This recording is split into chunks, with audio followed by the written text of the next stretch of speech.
அதில் வந்து ஆக்சுவலாக எனக்கு கான்ட்ரடிக்டாக இருக்கிறது என்னன்னா, அவங்க ஃப்ரெண்ட்ஸ்ன்னு சொல்லப்படுற நமக்கு உண்மையிலேயே ஃப்ரெண்ட்ஸ்னு கூட தெரியாது.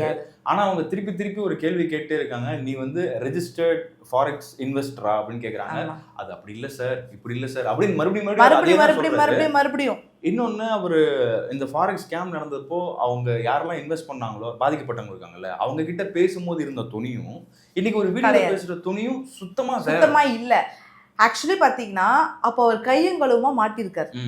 இப்போ நான் சொன்னேன்ல, நான் வந்து எனக்கு இப்படி தோணுது, மக்களுக்கு இப்படி தோணுதுன்றதா செகண்டரி என்னை பொறுத்த வரைக்கும். பட் கையங்களுமா மாட்டியிருந்திருக்காரு. வேற வழியே இல்லை அவரால்.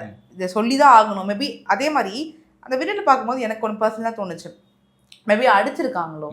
பிகாஸ் பேசும்போதே அவர் இப்படி இந்த மாதிரி தான் பேசுறாரு, கொஞ்சம் பயப்பட்டு பேசுற மாதிரி. ஸோ அடிச்சு மிரட்டி வாங்க வச்சிருக்காங்களோன்ற ஒரு விஷயம் இருக்கு.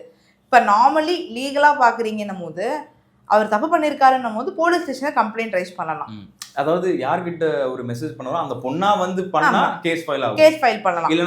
ஆமா தாராளமா என்ன பண்ணலாம்னா அந்த பொண்ணு போய் கேஸ் ஃபைல் பண்ணலாம். தாராளமா போய் ஸ்டேஷனுக்கு போய் கம்ப்ளைண்ட் கொடுக்கலாம். இந்த மாதிரி என்கிட்ட செக்ஷுவல் ஹராஸ்மெண்ட் பண்றாரு, என்கிட்ட ரொம்ப தப்பான வேலை மெசேஜ் பண்றாருன்னு சொல்லி கேஸ் ஃபைல் பண்ணலாம். ஆனா அந்த மாதிரி எதுவுமே நடக்காம இது ஒரு ட்ராப் பண்ணி அவரை வர வச்சு அவர் அடிச்சிருக்காங்கன்றது நமக்கு கண்டிப்பா தெரியுது. அடிச்சிருக்காங்க தான். பிகாஸ் அவர் இப்படி பண்ணும்போதே நமக்கு தெரியுது அடிச்சிருக்காங்கன்ட்டு.